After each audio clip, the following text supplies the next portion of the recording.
8:21 de la noche, estamos en vivo aquí en 7 días. Muchas gracias por continuar con nosotros. Me acompaña esta noche, como decía, Elizabeth Ballestero, quien es funcionaria del PANI, tiene una maestría en psicología y una maestría en derechos humanos de la niñez y de la adolescencia. Muchas gracias, Elizabeth, por acompañarnos esta noche aquí en 7 días. Gracias a ustedes, buenas noches a todos. Voy a leer unos mensajes de los tantos que hemos recibido en las redes sociales. Dice alguna gente que el reportaje es más fuerte, el que se está dando en 7 días. A cada rato tengo que cerrar los ojos con estas imágenes. También dicen, qué horror, no puedo ver el reportaje de 7 días. Mi primer pregunta, Elizabeth, usted como máster en psicología y como máster en derechos humanos de la niñez y adolescencia, ¿tienen que verse estas imágenes? La población tiene que ver, la población adulta tiene que ver estas imágenes que mostramos hace unos minutos. Sí, la realidad hay que evidenciarla, porque solo cuando estamos frente a la evidencia es que entonces sí tenemos que ocuparnos realmente, no solo preocuparnos, sino ocuparnos por hacer algo para cambiar esa realidad.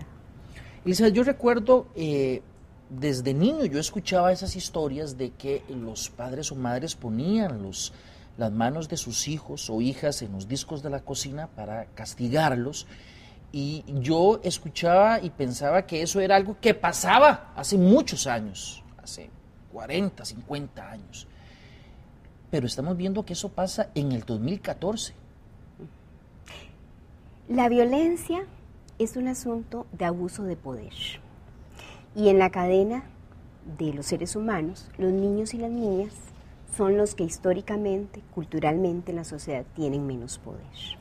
Además, si eso lo unimos a los patrones de crianza violentos que hemos vivido generación tras generación, en donde usted escucha a muchos adultos que dicen: ah, no, yo soy buena persona porque a mí me pegaban. Se está legitimando pegar. ¿Y hasta qué punto pegar realmente puede estar educando? Porque las cárceles están llenas de gente a las que se maltrataron mucho. ¿Qué es lo que hace la diferencia? Precisamente el amor. El amor que me dieron, eso me salva, me salvó. Si mis papás me pegaban, pero también eran afectivos, me salvaron, porque me hicieron sentir que yo era importante, que me querían, que era una persona valiosa. Y probablemente no utilizaron castigos que llegaban a los extremos como los que vemos que llegan al hospital de niños, que tengo que decir que ahí llegan el extremo, pero que el PANI en el año 2013 atendió 39,000, casi 49,000 denuncias de diferentes tipos de violencia. ¿Y qué es lo que pasa con la violencia? Que la violencia va en espiral. O sea, los chiquitos que vemos en el hospital no es la primera vez que les pegan, no es la primera vez que los castigan, sino que ya tienen un tiempo de estar en ese círculo. Elizabeth, ¿qué pasa con estos menores cuando egresan del hospital? Porque uno lo primero que se preguntaría es, jamás pueden regresar a la casa donde se dieron estos hechos. Bueno, Costa Rica tiene un ordenamiento jurídico, el Código de la Niñez y la Adolescencia, que es la Ley 7739, que se dictó en enero de 1998, ordena cómo debe ser la garantía de derechos de los niños en el territorio nacional y le da al PANI, como institución líder en derechos de niñez, le da la facultad de ser quien lleva a cabo lo que llamamos el proceso especial de protección. En el artículo 132 dice que el PANI es el llamado a esto.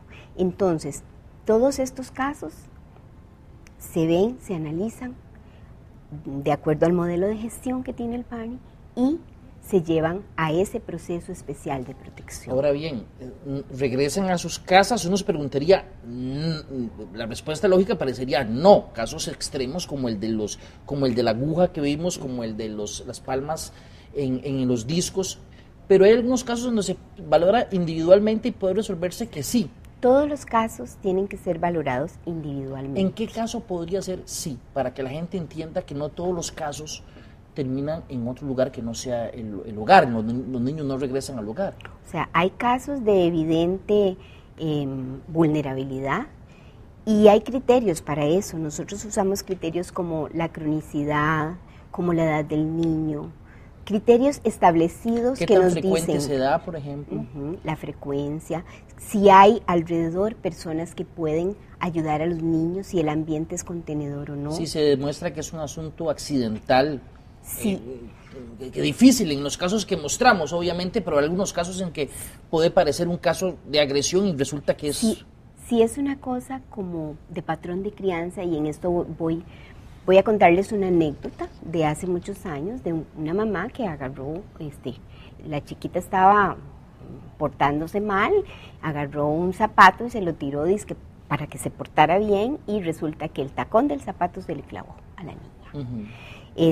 ¿Por qué? Porque en una cultura como esta, donde el castigo se ve como algo totalmente tolerante, agarrar un zapato y tirárselo a un niño es algo como más bien como común. Solo que ella no pensaba que le iba a clavar el tacón.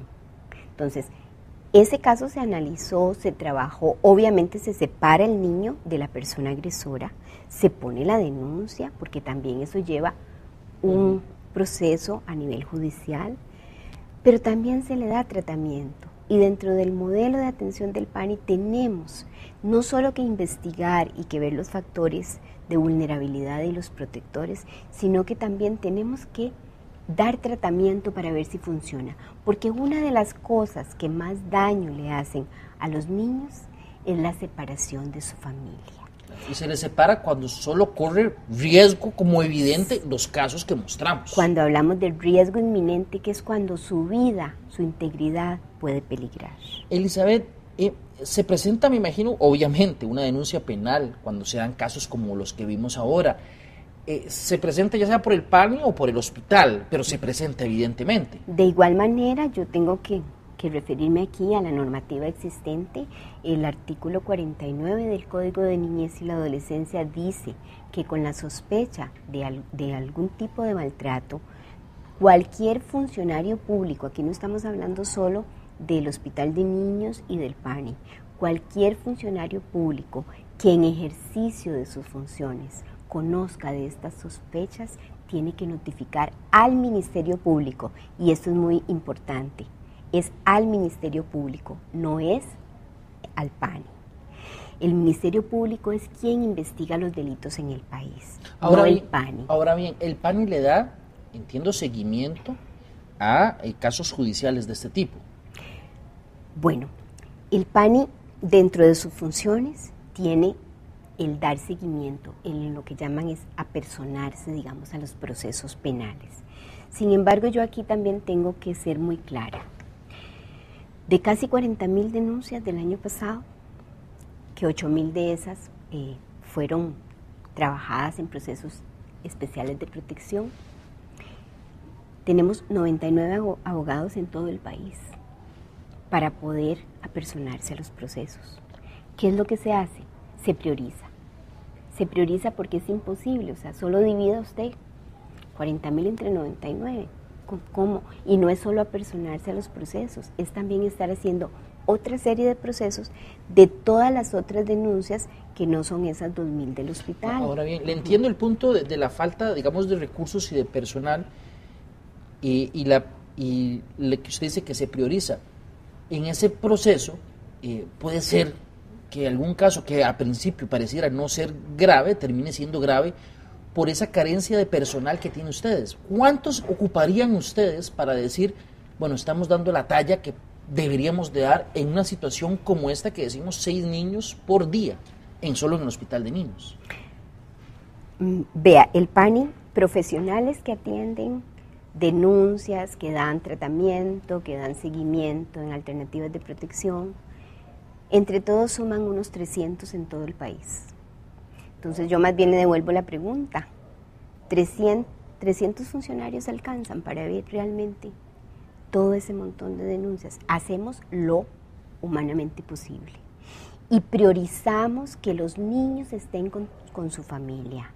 Por eso es que el 78% de los niños que han estado en procesos de protección especial están con familiares, en lo que llamamos hogares de acogimiento familiar. En familiares estamos hablando no necesariamente su padre o madre, puede ser un tío, una tía, un abuelo. No necesariamente. Algún familiar puede ser cercano o lejano. O pueden ser madrinas, padrinos, gente que ha estado cercana a los niños. Entonces vea que el 78% es bastante, que logramos que estén con sus familias. Más o menos el 10% es lo que está en albergues institucionales, que tratamos también de movilizarlos. Sin embargo, en albergues institucionales hay bastante problema porque se quedan niños que tienen condiciones especiales, claro, y que nos cuesta un poquito más trabajar hacia el afuera. Para ir terminando, Elizabeth, bueno, una de las consultas es, se denuncia obviamente por distintas vías, no solo, digamos, el OIJ tiene el 911, ¿verdad? Entiendo, hay varias vías por las cuales un vecino podría, o un familiar que ve un caso, puede denunciarlo. Sí, la línea 911 tiene un enlace con el PAN, y es muy importante que si en las comunidades se ve que hay algún niño que está siendo maltratado, la gente llame y denuncie, porque si no, al cabo de un tiempo podemos tener esos niños en el hospital. ¿Por qué? Porque realmente la gente no hizo lo que tenía que hacer. Los niños necesitan que los adultos hablemos por ellos. Bien, y para ir terminando, me parecía una de las cosas más alarmantes del montón de cosas alarmantes que vi del reportaje, Natalia, es que no se logra bajar el número de casos que llegan al día, sino que más bien, comparado con las décadas anteriores, se dio un incremento en algunos puntos. ¿Cómo explicarse que no se dé una disminución cuando partimos de que nuestra sociedad debería ser más educada, más sensible que en décadas atrás? Al principio le decía que el asunto de la violencia está asociada necesariamente al abuso del poder. Y la cultura nuestra ha sido una cultura adultocentrista históricamente, o sea, centrada en el adulto y en su criterio, y en que los niños no tienen voz ni voto.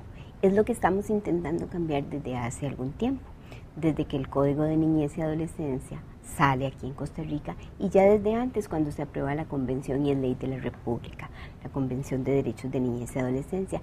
Sin embargo, los adultos se han resistido terriblemente y hablan de que ahora a los niños no se les puede castigar, de que ahora a los niños hay que dejarlos hacer lo que les da la gana. ¿Por qué? Porque está mal entendido. Si en este momento usted hace algo que a mí no me gusta y yo le pego un manotazo, ¿qué pasaría, Rodolfo?